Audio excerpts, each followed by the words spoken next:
Hey everyone, welcome back to Real Life English, your daily English practice. I'm Jess. And I'm Mike. We're so happy you're here with us today. If you're new, subscribe so you don't miss our daily episodes. So Mike, how was your weekend? Did you get everything done? Not really. I had so much to make. I had to make the laundry, make the dishes, make my taxes. Wait, Mike, stop right there. What? What did I say? You said make the laundry and make the dishes. Yeah, so? That's not correct. You don't make the laundry, you do the laundry. You do the dishes. Oh no, really? But why? But both actions, right? They are, but here's the thing. This is one of the biggest mistakes English learners make, choosing between make and do. Wait, are we talking about this today? We are. Today, we're finally going to solve this problem. Make versus do. The simple rule that changes everything. Oh, this is perfect because honestly, I get this wrong all the time. You're not alone. My students ask me about this constantly. Jess, do I say make homework or do homework? Do I make a shower or take a shower? It's confusing. Right? In some languages, you use the same word for both, but English has two different words, and I never know which one to use. Exactly. So today, let's break it down. We'll learn the rule, practice examples, and by the end of this episode, you'll never be confused again. Let's do this. Or let's make this. See, I don't even know. Let's do this, and I'll explain the lie. Okay, so Jess, what's the big difference? Why do we say do the laundry but make a mistake? Great question. Let me give you the simple rule first, and then we'll practice. I'm ready. Give me the rule. Here it is. Make is for creating or producing something. Do is for performing an action or a task. Make is for creating. Do is for performing. Okay, but what does that actually mean? Think about it this way. When you make something, the result is something new, something that didn't exist before. When you do something, you're just completing an action or a task. Can you give me an example? Sure. If I say, I'm going to make a cake, what happens? You create a cake. Before there was no cake, now there's a cake. Exactly. You created something new. The cake didn't exist, and now it does. That's make. Okay, I'm following. Now, if I say, I'm going to do my homework, what happens? You complete your homework. You finish the task. Right. Homework already exists. The teacher gave it to you. You're not creating it. You're just completing it. That's do. Oh, wow, that actually makes sense. Make create something new. Do complete something that already exists. You got it. That's the core difference. So when I do the laundry, I'm not creating laundry. The dirty clothes are already there. I'm just completing the task of washing them. Perfect. You're just performing the action. You're not making anything new. And when I make a mistake, I'm creating a mistake, something that wasn't there before. Yes. Unfortunately, you created it. A new mistake appeared in the world because of you. Thanks for that visual, Jess. But seriously, that's the key. Creation versus completion. Production versus performance. Okay, so let me test this. What about make a decision? I'm creating a decision, right? Before there was confusion, now there's a decision. Perfect. You created something, a choice, a plan that didn't exist before. So we say make a decision. What about do exercise? We say that, right? Actually, we usually say do exercises or work out. But yes, do exercise. You're performing the action. You're not creating exercise. Exercise already exists. You're just doing it. This is clicking. I feel like my brain is connecting the dots. Good.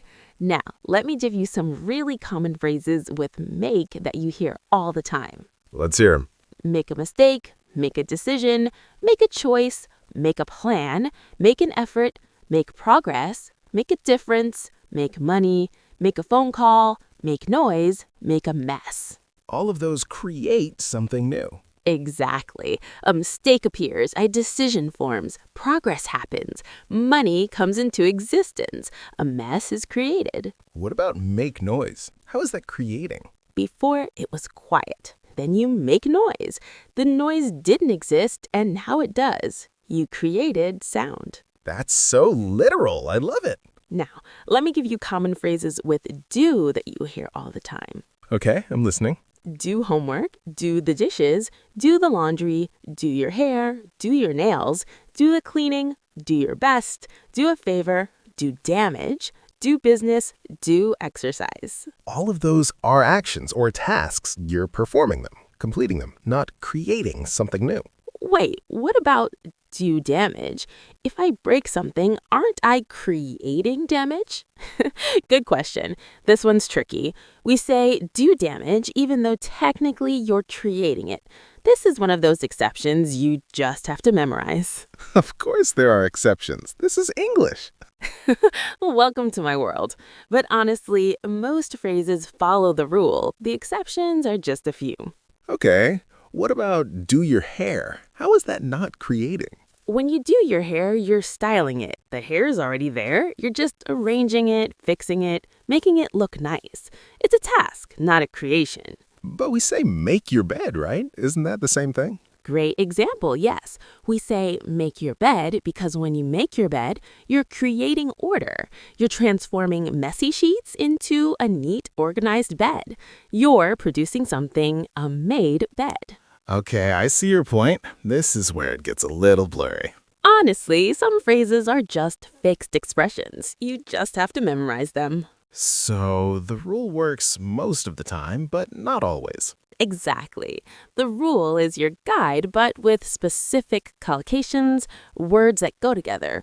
You sometimes just have to learn them. Collocations. That's a fancy word. It just means words that naturally go together. Like we say, make a mistake, not do a mistake. That's a collocation. Got it. So I need to learn the common collocations. Yes, and the good news is once you learn them, they stick. Your brain starts to remember. Oh, it's do the dishes, not make the dishes. Okay, let me try some. Tell me if I'm right or wrong. Go for it.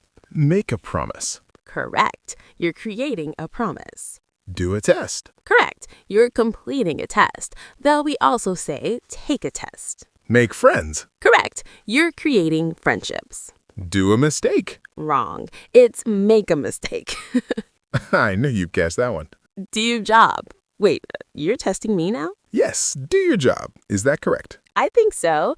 You're performing your job. You're not creating a job. Correct. Make time. Correct. When you make time for something, you're creating time in your schedule. You're producing availability. This is actually fun. It's like a game. It is. And the more you practice, the more automatic it becomes. Okay, Jess, let me ask you something. What about when make and do mean the same thing? What do you mean? Like, can you give me an example where both work? That's rare. Usually one is correct and the other is wrong. But let me think. What about make trouble and cause trouble? Oh, wait, that's not do. Right. That's a different verb. Honestly, make and do are rarely interchangeable. That's what makes them confusing. Fair enough. But here's something helpful. Make is often used with nouns that are abstract, things you can't touch, like make a decision, make a plan, make progress, make an effort, make money. Abstract things you can't hold. Exactly. You can't hold a decision in your hand. You can't physically touch progress, but you can make them. And do is often used with tasks and activities. Yes, do the dishes, do the cleaning, do your homework. These are all tasks, actions you perform. What about make breakfast? That's creating food, right? Correct. You're producing breakfast. Before there was no breakfast, now there's eggs and toast. But we say make coffee, not do coffee. Right, because you're creating the coffee. You're producing a drink. What about do the cooking? We say do the cooking when we're talking about the task. I'll do the cooking today. But we say make dinner. I'll make dinner tonight. Wait, what? That's the same thing. I know. I know.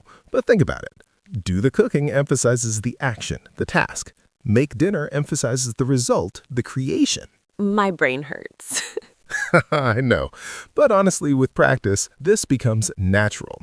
Native speakers don't think about it, they just know. How long until I just know? It depends. If you practice, if you pay attention, if you correct yourself, maybe a few months, maybe less. A few months? That's so long. Learning a language takes time, Mike. But every day you get better. Every mistake you catch, you improve. You're right. I need to be patient with myself. Exactly. And remember, making mistakes is part of learning. Even native speakers sometimes pause and think, wait, is it make or do? Really? Really, especially with less common phrases. That makes me feel better. Good. Now let me give you some more examples, and you tell me which one is correct. Okay, I'm ready. Make an appointment or do an appointment. Make an appointment. You're creating the appointment. Correct. Do research or make research. Actually, both sound a bit off. We usually say conduct research or do research. Oh, so do research is okay. Yes, do research is fine. You're performing the task of researching. Make a phone call or do a phone call. Make a phone call. You're creating the call. Do someone a favor or make someone a favor. Do someone a favor. You're performing an action to help them. Make an excuse or do an excuse. Make an excuse. You're creating an excuse. I'm good at that one, making excuses. We all are sometimes. What about do your best? That's correct, right? Yes, do your best. You're performing at your highest level. But make an effort is also correct. Correct. You're creating an effort. You're producing energy and trying. Interesting. So do your best and make an effort are kind of similar, but we use different verbs. Exactly. English is full of these little quirks. Quirks. I like that word. It sounds like what it means. It does. A quirk is a strange habit or feature. English has a lot of quirks. It really does. This is clicking. But Jess, let me ask you something else. What about idioms? Are there any idioms with make and do? Oh, great question. Yes, there are so many. Let me give you some common ones. I love idioms. They make me sound more natural. Exactly. Okay, with make, we have make up your mind. That means to decide. Make up your mind. So if I can't decide between pizza or tacos, someone might say, just make up your mind. Perfect. And we also have make fun of someone. That means to tease or joke about someone. Oh, I know that one. My sister always makes fun of me when I pronounce words wrong. Does she? That's not very nice. It's okay. We're siblings. It's playful. Ah, okay. As long as it's friendly. We also say make ends meet. That means to have just enough money to pay for things. Make ends meet. So if someone is struggling financially, they're trying to make ends meet. Exactly. It's hard to make ends meet with rent so expensive. That's very real for a lot of people. It is. Another one, make a scene. That means to cause a public disturbance or drama. Like if someone yells in a restaurant. Yes, please don't make a scene. Let's talk about this at home. I would never make a scene. I'm too shy. Good to know. And one more, make it out to someone. That means to do something nice for someone after you hurt them or let them down. Oh, so if I forget my girlfriend's birthday, I need to make it up to her. Exactly. I'm sorry I missed your party. Let me make it up to you. These are so useful. What about idioms with do? Okay, with do, we have do away with something. That means to get rid of it. Do away with. So if a company stops a policy, they do away with it. Correct. They did away with the old dress code. What else? Do someone good. That means to benefit someone. A vacation would do you good. A vacation would do me good. That sounds amazing right now. Doesn't it? We also say that will do. That means that's enough or that's acceptable. That will do. So if someone asks, is this okay? I can say, yeah, that'll do. Perfect. And here's a fun one. Make do. That means to manage with what you have, even if it's not ideal. Wait, is that make or do? It's both. Make do is a phrasal verb, M-A-K-E-D-O. Oh, interesting. So if I don't have the right tool, I make do with what I have. Exactly. I don't have a hammer, so I'll make do with this rock. That's very resourceful. It is. Okay, one more idiom. Do the trick. That means to solve a problem or achieve the desired results. Do the trick. So if I'm tired and I drink coffee, but coffee does the trick. Perfect example. I was exhausted, but a strong coffee did the trick. I love that one. I'm going to use it. You should. These idioms will make you sound so much more natural. Okay, Jess, before we go to vocabulary, let me ask you one more thing. How do I practice this? Great question. First, pay attention when you hear native speakers. Notice when they say make and when they say do. Okay, so listen more. Yes. Second, when you're not sure, ask yourself, am I creating something new or am I completing a task? creating or completing? That's the key question. Exactly. And third, practice. Use the phrases in real conversations. Make mistakes, get corrected, learn. Make mistakes to learn. I'm good at the first part. We all are. That's how we learn. All right. I feel like I understand this so much better now. I'm so glad. This is one of those things that just takes practice. And I'm going to practice. I'm going to make an effort. Perfect usage. See, I'm learning.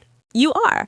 Okay, before we go to vocabulary, quick question for our listeners. Do you confuse make and do? What phrases are hardest for you? Tell us in the comments. Yes, we want to know. You're not alone in this. All right, let's review some vocabulary. Vocabulary time. First phrase, make a mistake. Make a mistake. To do something wrong, I made a mistake on my homework. Make a mistake. Make a mistake. You create an error. Second phrase, do the dishes.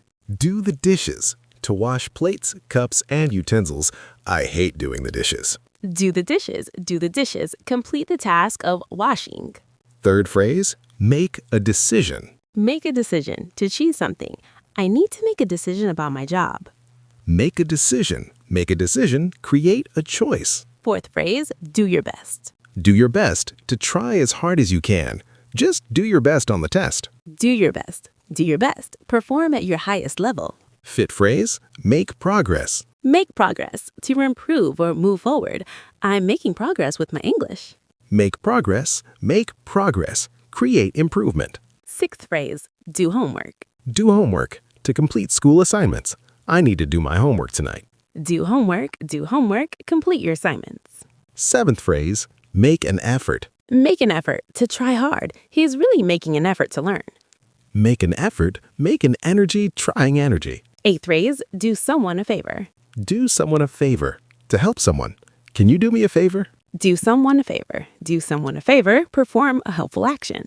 Ninth phrase, make a difference. Make a difference. To have an impact or effect. Your support makes a difference.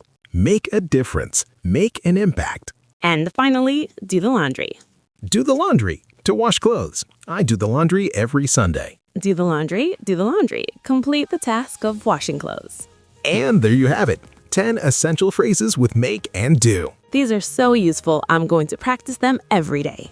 That's the spirit. All right, that was a great lesson about make and do. It really was. Remember, the key is make for creating, do for completing, and when in doubt, look it up or ask. Now a question for you. Tell us in the comments what's the hardest make or do phrase for you to remember. We want to help. We love reading your answers. If you enjoyed this episode, please like, subscribe, and share with a friend who needs this lesson. We'll see you tomorrow with another easy conversation. Bye, everyone. Bye.